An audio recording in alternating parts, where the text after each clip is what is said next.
आज हम लोग जो मुख्य हिमालय है मेन हिमालयाज, इसका पश्चिम से पूर्व वर्गीकरण पढ़ेंगे। मुख्य हिमालय मेन हिमालयाज का पश्चिम से पूर्व वर्गीकरण पढ़ेंगे। मेन हिमालयाज का अर्थ क्या है? सिंधु और देहांग नदियों के मध्य स्थित हिमालय को मुख्य हिमालय कहते हैं, जिसका विस्तार जम्मू कश्मीर से लेकर अरुणाचल प्रदेश तक 2500 किलोमीटर की लंबाई में है। अब हम लोग ये देखते हैं कि इसका जो पश्चिम से पूर्व वर्गीकरण किया गया है, इसको सबसे पहले सिडनी बोरार्ड ने किया। तो सिडनी बोरार्ड ने पश्चिम से पूर्व मुख्य हिमालय को 4 वर्गों में वर्गीकृत किया है।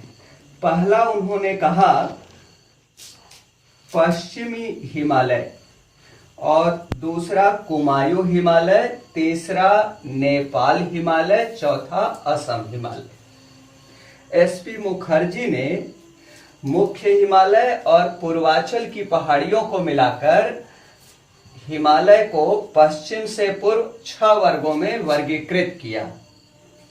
इनके पश्चात प्रोफेसर डीएन वाडिया महोदय ने, जो Wadia institute of Himalayan geology Dehradun के संस्थापक थे, उन्होंने मुख्य हिमालय को पश्चिम से पूर्व 4 वर्गों में वर्गीकृत किया। 4 डिविजन्स बताया मुख्य हिमालय का नदियों के आधार पर। पहला, सिंधु तथा सतलज नदियों के मध्य पंजाब हिमालय, जो सिंधु तथा, बस इतना ही है। दूसरा है सतलज तथा काली नदियों के मध्य कुमायूं हिमालय। तीसरा, काली तथा तीस्ता नदियों के मध्य नेपाल हिमालय।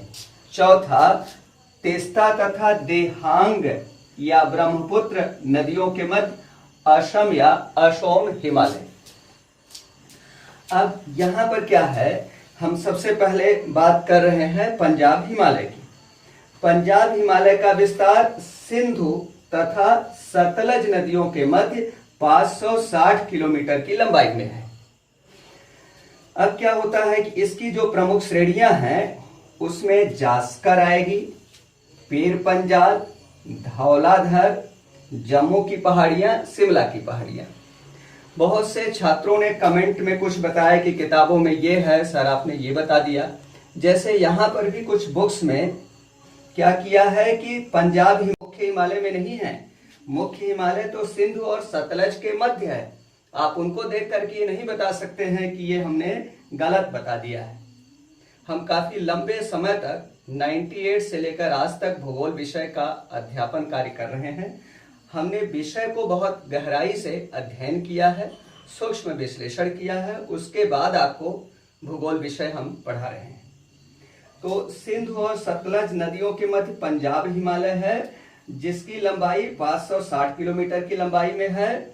पंजाब हिमालय का विस्तार पंजाब राज्य में न होकर के जम्मू कश्मीर केंद्र शासित प्रदेश और हिमाचल प्रदेश राज्यों में है। हिमाचल प्रदेश राज्य में है। इसकी प्रमुख श्रेणियां आपने अभी पहले सुना ही, जास्कर है, पीर पंजाल, धौलाधर, जम्मू की पहाड़ियां, शिमला की पहाड़ियां। इसकी सबसे ऊंची चोटी जास्कर में स्थित नंगा पर्वत 8126 मीटर, 8126 मीटर है। इसमें बहुत से ऊंचे ऊंचे हिमानियों का निर्माण हुआ है। बहुत से गहरी घाटियां हैं, जिन गहरी घाटियों में नदियां बह रही हैं, सरिताएं बह रही हैं, झीलों का निर्माण हुआ है, जिनमें यहाँ पर हम लोग महान हिमालय और मध्य हिमालय के मध्य, या जास्कर और पीर पंजाल तथा धौलाधर के मध्य कश्मीर घाटी की बात कर सकते हैं। कश्मीर घाटी कश्मीर में, जम्मू कश्मीर केंद्र शासित प्रदेश में, और हिमाचल प्रदेश में कांडला और कुल्लू घाटियां, ये महान और मध्य हिमालय के मध्य स्थित है। बहुत सी चीजें हम लोग मुख्य हिमालय को पहले पढ़ चुके हैं, वहां पर जो टॉपिक नहीं हुआ है उसको यहाँ पर डिस्कस करेंगे। जैसे यहाँ पर क्या है कि मध्यस्थ हिमोड़ जो हिमानी की निचली घाटी में निक्षेपात्मक स्थलाकृति है, मिडल मोरेन, उस पर यहाँ पर बड़ी बड़ी घासें विकसित हो जाती हैं, जिसे जम्मू कश्मीर राज्य में मर्ग या मार्ग कहते हैं। फॉर एग्जाम्पल सोनमर्ग, गुलमर्ग, ये आप उदाहरण के रूप में देख सकते हैं। इसके अलावा यहाँ पर बहुत सी चीजें हम लोग यहाँ पढ़ चुके हैं, जैसे करेवा मृदा की भी बात हुई, लेकिन ये प्रश्न बहुत पूछा जाता है। यह एक सरोवरी निक्षेप है जो रेत, गाद, चीका मृदा के निक्षेप से निर्मित होती है कश्मीर क्षेत्र में, और यह केसर, सैफ्रॉन, बादाम, अखरोट, जर्दालू, सतालू आदि के उत्पादन के लिए सर्वोत्तम मृदा है करेवा मृदा। यहाँ पर हम लोग बात अब कर रहे हैं कुमायूं हिमालय की। कुमायूं हिमालय, यहाँ पर ये भी अभी पंजाब हिमालय में एक महत्वपूर्ण प्रश्न आता है कि जवाहर सुरंग किस दर्रे से होकर गुजरता है। तो जवाहर सुरंग पीर पंजाल श्रेणी में निर्मित है। पीर पंजाल श्रेणी में एक दर्रा है बनिहाल दर्रा, इसी दर्रे से होकर जवाहर सुरंग गुजरता है। यहाँ पर जो दर्रे हैं काफी ऊंचाई पर है और काफी गहरे गहरे दर्रे हैं। जोजिला और बनिहाल ज्यादा सामरिक महत्व के दर्रे हैं। इसके बाद हम लोग बात कर रहे हैं कुमायूं हिमालय की। कुमायूं हिमालय का विस्तार सतलज और काली नदियों के मध्य है। कुमायूं हिमालय का विस्तार उत्तराखंड राज्य में पड़ता है और इसमें हिमालय की सभी श्रेणियां हैं। आप देख रहे हैं ये वर्टिकल क्लासिफिकेशन है। महान हिमालय, मध्य हिमालय और शिवालिक की पहाड़ियां तीनों स्पष्ट रूप से दृष्टिगत होती हैं उत्तराखंड में। इसमें कुमायूं हिमालय की जो सबसे ऊंची चोटी है, उत्तराखंड राज्य की भी वही सबसे ऊंची चोटी है, और वह है नंदा देवी। नंगा पर्वत तो यहाँ है कश्मीर में, और यह जास्कर श्रेणी में, और उत्तराखंड में है नंदा देवी। इसकी ऊंचाई 7,817 मीटर, 16 मीटर भी मिलता है बुक्स में। 7,817 मीटर नंदा देवी है। यहाँ पर नीति दर्रा, माना दर्रा, लिपोलेखला दर्रा, ये तीन सर्वाधिक महत्वपूर्ण दर्रे हैं कुमायूं हिमालय में।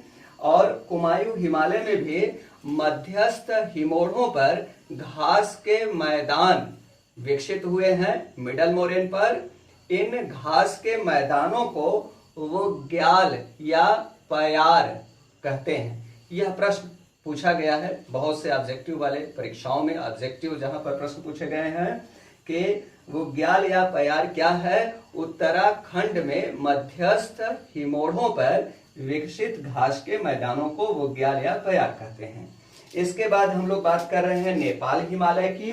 नेपाल हिमालय का विस्तार काली तथा तीस्ता नदियों के मध्य 800 किलोमीटर, 800 किलोमीटर की लंबाई में, मुख्यतः नेपाल तथा सिक्किम, नेपाल देश तथा सिक्किम, भारत के सिक्किम राज्य के पश्चिमी भागों में इसका विस्तार है। नेपाल हिमालय की श्रेणियों का विस्तार है। सामान्यतः नेपाल हिमालय की जो पूर्वी सीमा है वह तीस्ता नदी के आधार पर निर्धारित होती है, या हम लोग कह सकते हैं इसको, और उत्तर तीस्ता नदी थोड़ा दक्षिण से निकल रही है। उत्तरी भाग में 80 डिग्री पूर्वी देशांतर रेखा के आधार पर हम लोग इसको विभाजित कर देते हैं, असम हिमालय और नेपाल हिमालय को। 80 डिग्री पूर्वी देशांतर रेखा के आधार पर। यहाँ पर नेपाल हिमालय में विश्व की सर्वाधिक ऊंची चोटियां नेपाल हिमालय में ही मिलती हैं। विश्व की जो सबसे ऊंची चोटी है माउंट एवरेस्ट, जिसका कि अभी भी आपको किताबों में हो सकता है ऊंचाई 8,848 मिल जाए, तो आप कहेंगे कि हमने कुछ दूसरा बता दिया। वर्तमान समय में सन 2000 ईस्वी में जब हिमालय में स्थित एवरेस्ट की ऊंचाई का सर्वे किया गया, उस समय से सभी ऑथेंटिक स्रोत स्रोत में इसकी ऊंचाई अब 8,850 मानी जा रही है। ये 8,850 मीटर ऊंची चोटी माउंट एवरेस्ट विश्व की सबसे ऊंची चोटी है। इसी नेपाल हिमालय में महान हिमालय में स्थित है। महान हिमालय है और पड़ रहा है नेपाल देश में। और भारत की हिमालय में स्थित सबसे ऊंची चोटी, भारत की सबसे ऊंची चोटी को हम लोग K2 या गॉडविन आस्टीन को बताते हैं, काराकोरम में स्थित है। पाक अधिकृत कश्मीर में है, पाकिस्तान में नहीं है, पाकिस्तान द्वारा अधिकृत है। इसी आधार पर सीमा को लेकर के, जो बॉर्डर की लंबाई है उसको लेकर के बहुत से किताब वाले जो कानून को नहीं जानते हैं उन्होंने इसको गलत लिख दिया है। अंतरराष्ट्रीय सीमा की लंबाई ही गलत लिख दिया है। तो ये काराकोरम भारत में हम लोग मानते हैं। पाक अधिकृत कश्मीर जरूर है लेकिन इस पर ओनरशिप, स्वामित्व भारत का है। तो ये जो भारत की दूसरी सबसे ऊंची चोटी है कंचनजंगा, 8,598 मीटर ऊंची है और यह महान हिमालय में स्थित है, भारत के सिक्किम राज्य में। यह भारत के सिक्किम राज्य की सबसे ऊंची चोटी है, भारत की दूसरी सबसे ऊंची चोटी है। हिमालय में स्थित भारत की सबसे ऊंची चोटी तब कंचनजंगा, क्योंकि काराकोरम हिमालय नहीं पार हिमालय में है। जब हम लोग हिमालय बोलते हैं इसका अर्थ मुख्य हिमालय से लगाया जाता है। इसके बाद हम लोग बात कर रहे हैं, यह एक चोटी है यहाँ पर मकालू। मकालू की ऊंचाई 8,481 मीटर है। इसके अलावा पश्चिम से पूर्व, इसका क्रम भी पूछा जाता है नेपाल हिमालय में स्थित प्रमुख चोटियों का। तो सबसे पश्चिम में आप बताएंगे धौलाधर, उसके पूर्व में अन्नपूर्णा, उसके पूर्व में एवरेस्ट, उसके पूर्व में मकालू और उसके पूर्व में है कंचनजंगा। कंचनजंगा धौलाधर है यहाँ पर और यहाँ धौलागिरी है। धौलागिरी की ऊंचाई 8,172 मीटर है। फिर अन्नपूर्णा 8,078 मीटर है, ये माउंट एवरेस्ट है और मकालू है, कंचनजंगा इनकी बात पहले हो चुकी थी। नेपाल हिमालय के बाद हम लोग बात कर रहे हैं असम हिमालय। असम या असोम हिमालय का जो विस्तार है, असम या असोम हिमालय, यह तीस्ता और दिहांग ब्रह्मपुत्र नदी को अरुणाचल प्रदेश के उच्च पर्वतीय भागों में शियांग, निम्न पर्वतीय भागों में दिहांग और असम राज्य में ब्रह्मपुत्र कहते हैं। इसी ब्रह्मपुत्र नदी को तिब्बत के पठार पर शांगपो या शांपू कहते हैं। ब्रह्मपुत्र नदी का उद्गम होता है कैलाश श्रेणी में स्थित चेमयुंगडुंग ग्लेशियर से। सांगपो या शांपू की उत्पत्ति होती है, वही शियांग, दिहांग, ब्रह्मपुत्र और बांग्लादेश में जमुना के नाम से जानी जाती है। यहाँ पर हम लोग बात कर रहे हैं असोम हिमालय की। असोम हिमालय 80 डिग्री पूर्वी देशांतर से शुरू हो रहा है। इस आधार पर असोम हिमालय की सबसे ऊंची चोटी नमचा बरवा मानी जानी चाहिए। नमचा बरवा की ऊंचाई है 7,756 मीटर।